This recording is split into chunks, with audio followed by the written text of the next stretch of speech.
Our second speaker of the morning is a longtime resident of Santa Paula. She grew up in Moore Park.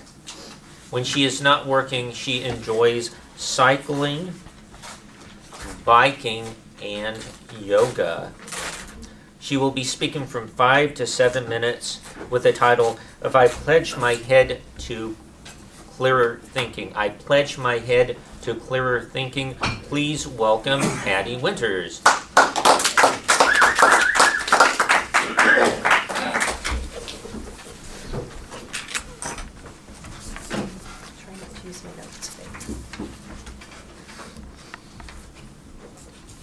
I pledge my head to clearer thinking, my heart to greater loyalty, my hands to larger service, and my health to better living for my community, my country, and my world.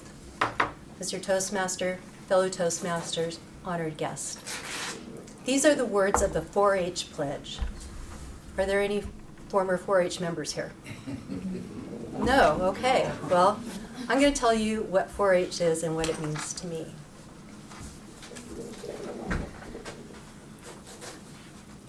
.4-H pledge, the 4 H's, head, heart, hands, and health. 4-H is over 100 years old, and it is America's largest youth development organization, empowering over 6 million children in the United States. Through mentorship programs, children complete projects in areas diverse as agriculture, science, and health. And when I was 9 years old, my parents signed me up to be a member of the Moore Park 4-H Club. And as my brothers grew older, they became members of the 4-H Club with me. So we were one big happy 4-H family, which was great. And my parents always encouraged us to follow interests no matter what they were. They could be really strange, but they said, go for it. So I would like to share a few life lessons that I've learned from being a member of a 4-H club. And maybe you can take away some lessons as well. The first lesson is pursue your interests and always keep learning.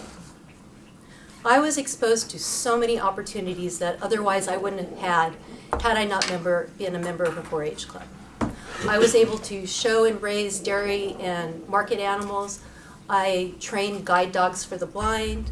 I learned about forestry and photography and entomology, although that was my brother's project. But as a family, we all got together and collected insects. My mom used to keep a killing jar in her purse, and if we found something cool, we'd add it to the collection.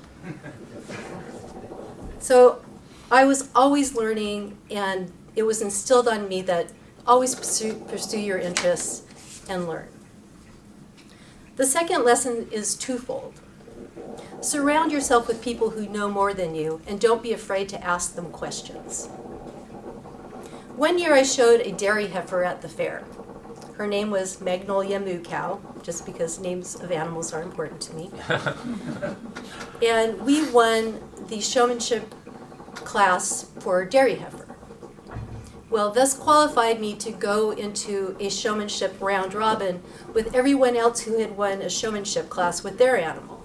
So that included market sheep, market hog, market steer, dairy goat, horsemanship, dog obedience, and my dairy heifer. Well, I had shown a dog, a hog, a goat, and a sheep before, but I had never shown a 1,200-pound steer or a horse. And I was terrified because they're big, and I had no idea what I was doing.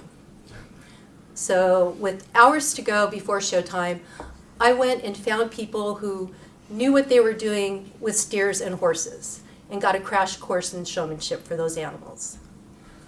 And we ultimately won the class. But that wasn't the lesson. The lesson was I would never have made it to that point had I not gone out and found people to help me. And those people were willing to offer their expertise to me. So don't be afraid to cultivate relationships with people who are smarter than you. And don't be afraid to ask them questions if you need to. The third lesson is probably the most important. if you lose, which you will, do so with dignity and grace and a sense of humor. I often find that the way a person loses is probably more important than the way a person wins. To illustrate, I trained a German Shepherd in dog obedience. His name was Tuffy. Again, names. And we entered a dog obedience competition, and one of the paces we had to go through was to trot our dog out to the judge, circle around the judge, trot back to our place. Great, we can do this. So they called on me. Tuffy and I trotted out. I was smiling, everything's going great. Tuffy's being Tuffy. And we circled around the judge, started going back to our places, and I noticed that people were laughing. And I couldn't figure out why. Why were people laughing? So kind of looked back at the judge, and I found that when we had circled the judge, Tuffy had decided to mark his territory on her white pant leg. Well, I was horrified, mortified, and disqualified. But the lesson is how I handled the situation. I didn't cry and run out of the show ring. I didn't yell at my dog. I just apologized to the judge and laughed along with everyone else because there was really nothing else I could do at this point to make it better. So again, the lesson is take it with a grain of salt. If you lose, step back, don't take it personally, take a lesson from it, and keep your sense of humor. There are many more life lessons that I learned as a 4-H member, but these were the ones that really spoke to me. Never stop learning and pursuing your interests. Surround yourself with smarter people, and don't be afraid to ask questions. If you lose, which you will, accept it with grace and dignity, and don't lose your sense of humor. Above all, continue to pledge your head to clearer thinking, your heart to greater loyalty, your hands to larger service, and your health to better living for your community, your country, and your world. Thank you.